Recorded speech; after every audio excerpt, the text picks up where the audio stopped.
Bueno, continuando con el programa, vamos a invitar al doctor Guillén López, médico cirujano de la Universidad Peruana Cayetano Heredia, médico internista por la Universidad Peruana Cayetano Heredia, tiene maestría en docencia universitaria por la misma universidad y actualmente trabaja como médico internista en el Hospital Nacional Arzobispo Loaiza. Doctor Guillén nos disertará sobre el tema de generación de hipótesis diagnósticas racionales y eficientes. Doctor Guillén, bienvenido. Gracias, doctor Calpuy.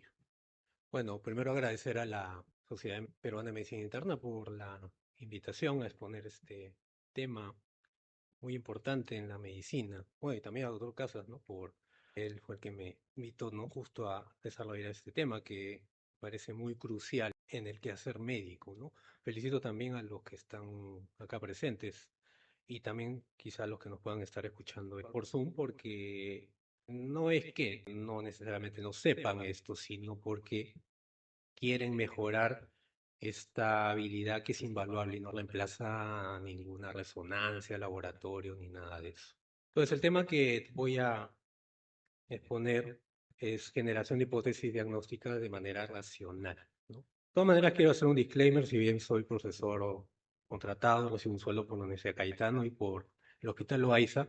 De todas maneras, tenemos a cargo actualmente internos de obviamente no recibo ningún sueldo por esto, pero igual lo hago por mi vocación de docencia, ¿no? Enseñar en cada visita médica, en cada guardia, no tengo ningún problema. En el hospital también hay internos de otras universidades. ¿A qué voy? A que lo que puedo hablar acá no es que vaya en contra o a favor de ninguna universidad y tampoco de ningún hospital, ¿no?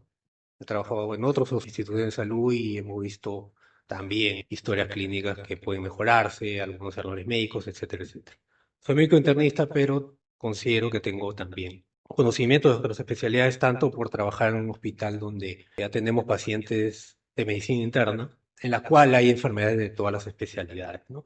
Y lo que voy a presentar acá son evidencias científicas publicadas, pero también voy a emitir algunas opiniones al respecto. Esta es la agenda que quiero detallar hoy día, ¿no? Primero hablar de un error que me parece el más crucial y frecuente, que nos va a llevar a un error médico, que es un cierre prematuro de los casos. Voy a ir intercalando algunos casos clínicos y voy a hablar también de una de las razones también de causa de errores médicos es el resultado de la especialización. Van a ver por qué menciona esto los autores. Después, ya creo que más dirigido al punto que me toca discutir es cómo en este estudio, ¿no? Han detallado un par de reglas de cuándo detenerme para hacer una lista de diagnósticos y cuál es, ¿no? La regla, digamos, que nos permitiría detenerlo, ¿no? Hasta cuántos diagnósticos voy a establecer en un caso. Y cuatro mensajes que quiero que se lleven a casa, que será un resumen final de toda esta presentación. Cuando comencé a hacer la búsqueda bibliográfica sobre este tema, me saltó este estudio, lo cual me llamó la atención, como comienzan estos autores, ¿no? Pensar es bueno.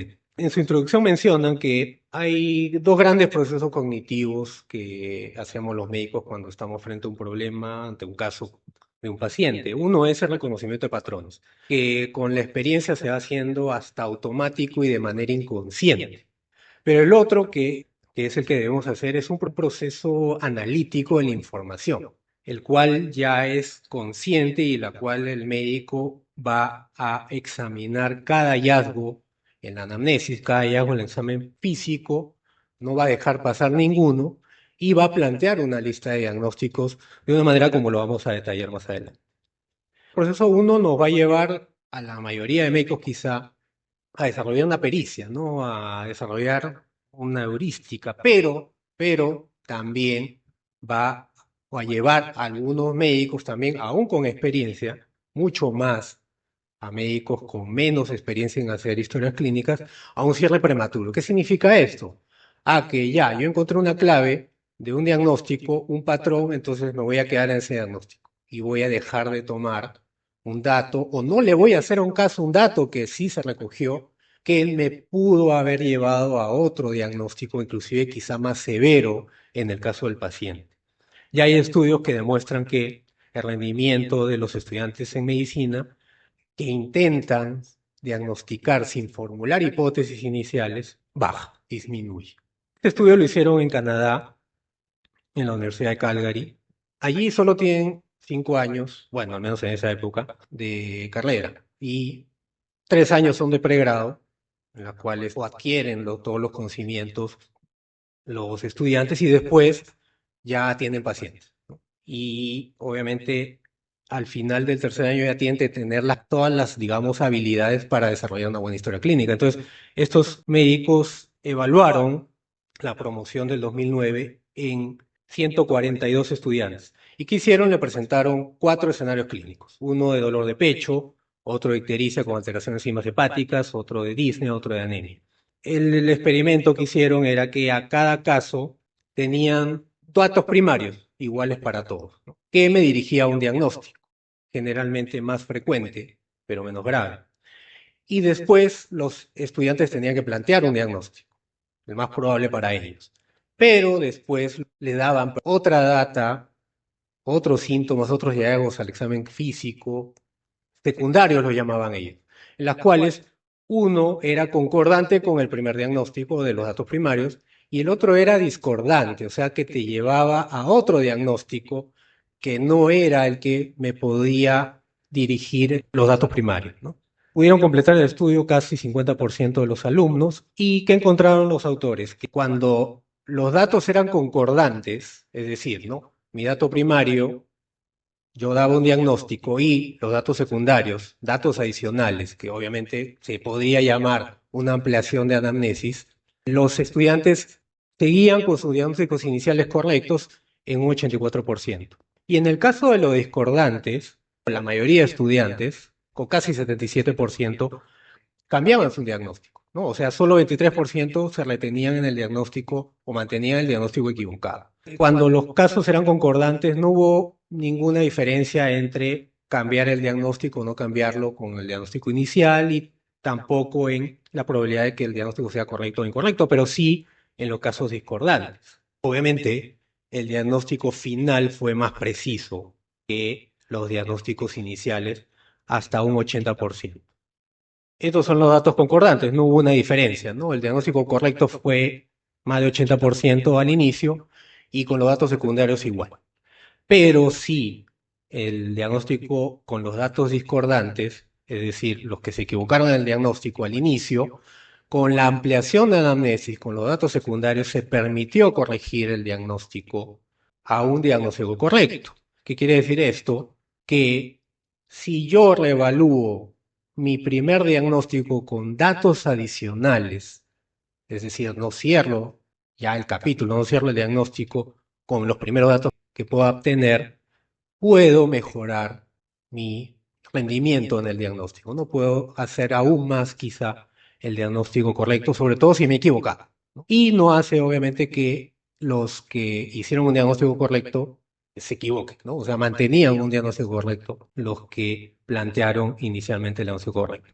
Este es un primer caso, obviamente del Hospital Loaiza, ¿no? Ingresó por emergencia con esos datos, 40 años sin antecedentes, 8 horas, el interno, quien hace la historia, recaba la información que pos una picadora de insecto en la noche previa, amanece con una oclusión de ojo derecho, ¿no? El examen físico positivo, solo el aumento de volumen que ocluía totalmente el ojo y el ojo izquierdo sin alteraciones. Esta es la paciente, ¿no? Se ve el edema periorbitario, ¿no? Y casi el ojo izquierdo está normal, los labios también, ¿no? Entonces, en emergencia le plantean un diagnóstico, aunque lo dudan, ¿no? ¿Por qué? Porque obviamente los diagnósticos obviamente continúa después a un tratamiento, ¿no? Y eso debe ir de acuerdo a mis hipótesis diagnósticas más probables. Entonces acá plantean primero una infección, ¿no? Porque querían antibióticos, pero también dudan, inician un tratamiento para una alergia, ¿no? Porque dan corticoides y dan antihistamínicos. Me llamó la atención que usen ceftriaxona clindamicina, ¿no? Pero la paciente empeoró rápidamente, a pesar que le habían puesto los antihistamínicos, a pesar que le habían puesto los antibióticos y los corticoides, ¿no? Y miren este dato, ya apareció edema al otro lado y también del labio. Si alguno ya se dio cuenta, entonces el diagnóstico de una infección es menos probable con esta evolución de enfermedad. Se agregó dificultad respiratoria, fue intubada y fue ingresada a la unidad de cuidados críticos de emergencia y ahí, si ven, ya estaba con menos edema. Ese es el tratamiento que recibió la paciente en la emergencia. Tuvo 2, 4, 6, 7 días en la emergencia, 3 días en unidad de cuidados críticos. ¿Y por qué mejoró la paciente? Mejoró porque una doctora de los 14 médicos probablemente que la vio, sí planteó el diagnóstico correcto y le dio el tratamiento correcto, que fue adrenalina. Mejoró, obviamente, salió a observación y fue hospitalizado en el piso donde trabajaba en esa época, pero aún con edema, ¿no? Si ven la cara de la paciente. Y me acuerdo claramente que el interno, yo estaba en la tarde de turno, había ingresado en la tarde, ¿no? Me pidió ayuda para plantear los diagnósticos porque no sabía. Entonces, como me la escribió, yo no había visto a la paciente. Yo también le dije, ¿no? Que era una posibilidad, un angedema, ¿no? Pero me dijo, ¿no? Le han dado antibióticos como celulitis, pero mira, esto es así, deberías plantear esto.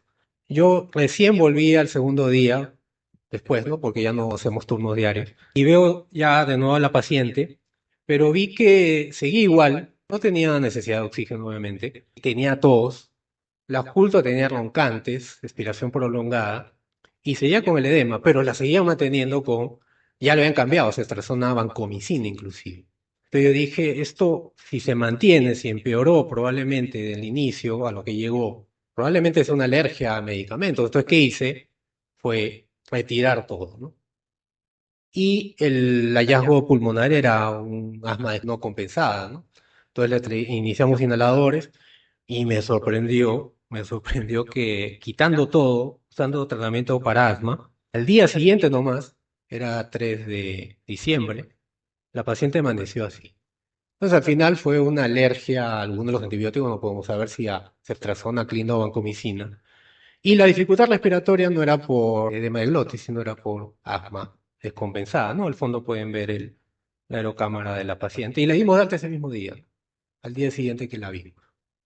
Este es otro estudio que va hacia la especialización. Acá no voy en contra de ningún especialista, simplemente estoy mencionando un estudio clínico publicado.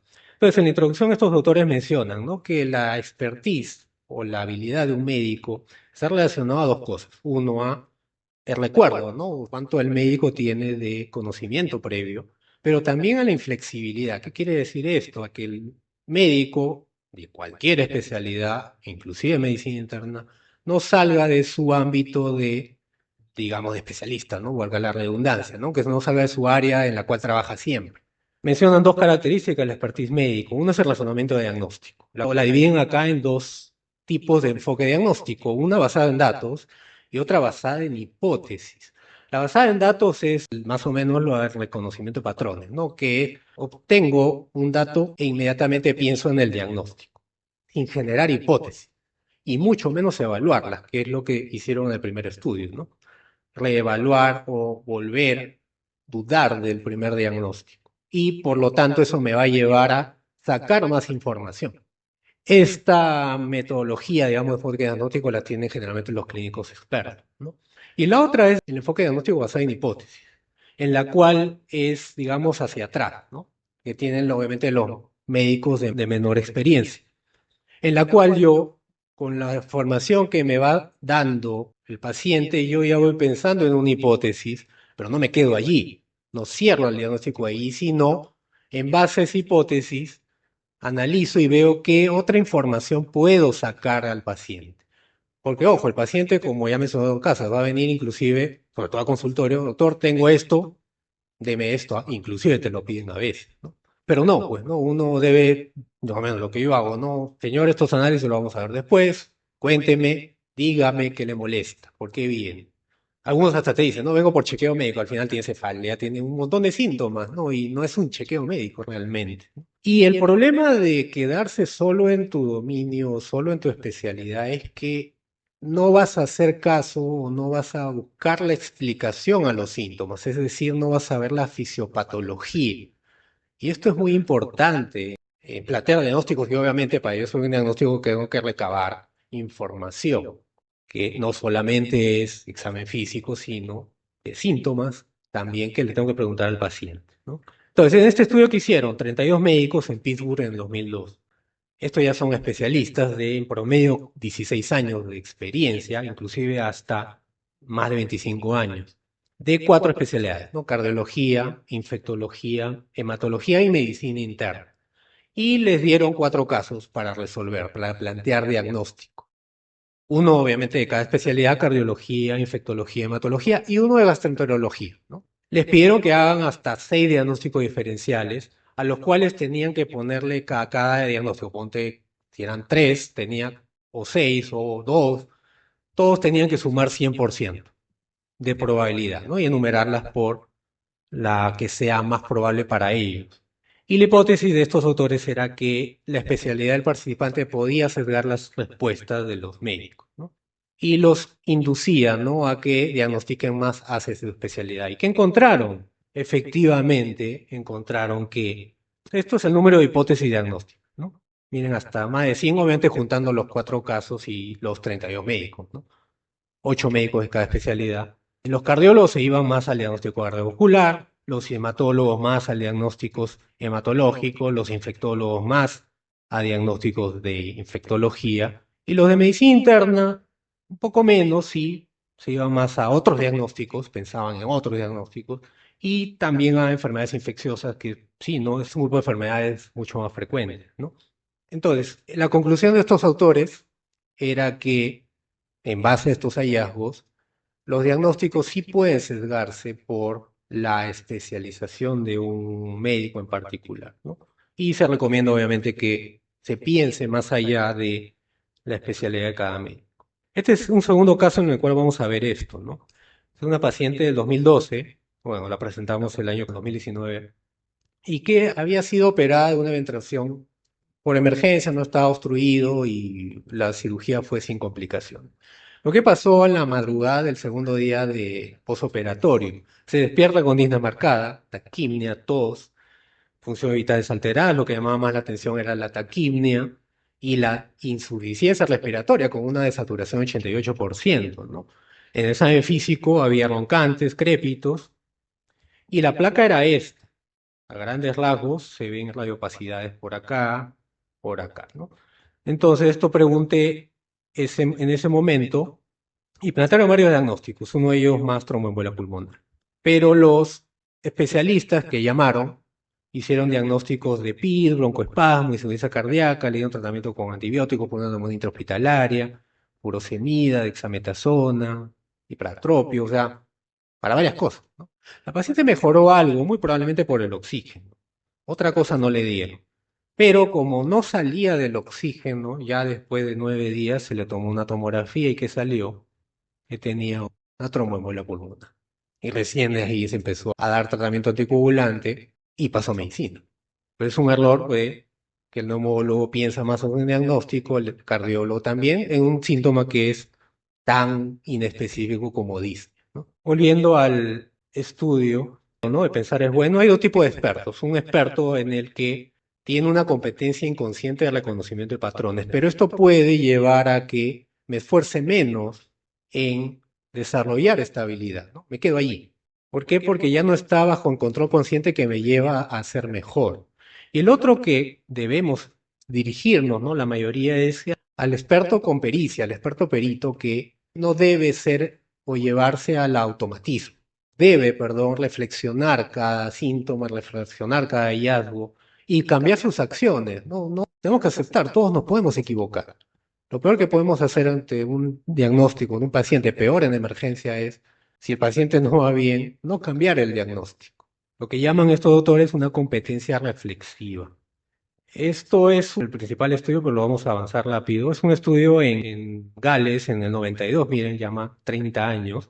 Estudiaron médicos de medicina de familia y un grupo eran residentes. Basaron su estudio en estas dos grandes premisas, ¿no?, que debemos tener todos los médicos. Uno, en la frase de Woodward, que si oyes cascos no pienses en caballos, no pienses en cebras. Y la otra es que las manifestaciones raras de las enfermedades comunes son más frecuentes que las manifestaciones comunes de las enfermedades raras, ¿no? Y un punto también adicional es que debemos pensar en diagnósticos que no se deben perder, generalmente los que nos llevan a problemas clínicos graves. Entonces, en base a 3 casos reales, buscaron 2 tipos de diagnóstico: el diagnóstico A, que es el diagnóstico más frecuente, pero con menos consecuencias clínicas, y el diagnóstico B, que es el diagnóstico menos frecuente pero más grave. Y que encontraron que uno, la experiencia del médico ante un diagnóstico A más frecuente, lo inclinaba a diagnosticar más frecuentemente ese diagnóstico, que los médicos con experiencia ante el caso clínico en que les daban, cerraban ahí sus diagnósticos o su generación de hipótesis. Y esta es la clave de este estudio, que el tamaño del conjunto de hipótesis dependía de o hasta que el médico hacía su diagnóstico B, cuál era, o que le mencioné, ¿no? Que era el más grave, aunque menos frecuente. Evitar el cierre prematuro. Evitar el cierre prematuro porque eso conlleva una confianza excesiva del médico, ¿no? Y a evitar analizar la información, sobre todo. Que el razonamiento diagnóstico debe ser consciente, abierto a la reflexión y a las mejoras, ¿no? Sobre todo desafiar los primeros diagnósticos, las hipótesis iniciales. Y lo que uno sabe puede sesgarme. Debo abrir mi mente para plantear otros diagnósticos, sobre todo los que ven un tipo de enfermedades solamente con frecuencia y que diagnostiquemos más por prevalencia, pero también por gravedad, ¿no? Eso, lo mínimo que debe incluir en su lista de diagnósticos es eso. Y yo siempre le digo a los internos residentes, planteen hasta 3 o hasta 4 diagnósticos diferenciales. Así es mucho menos probable que se equivoque. Ok, bueno, gracias. Agradecemos al doctor Guillén su exposición.